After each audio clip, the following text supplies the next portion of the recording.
guys. Tara na guys. Punta na tayo ng Canigao Island. Ayun yung mga bangka na papunta roon. Oh. Ayan guys. Oh. Ayun na guys. Ayan, oh.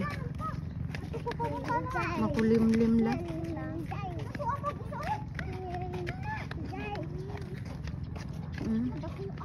Kulimlim.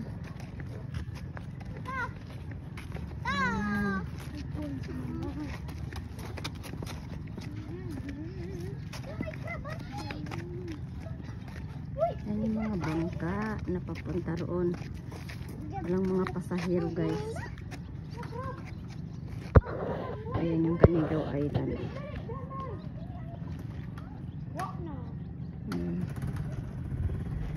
Kapag meron ng pasahero, puno-punuan yun. Thank you for watching. God bless. Bye-bye. Ang aking mga alagad.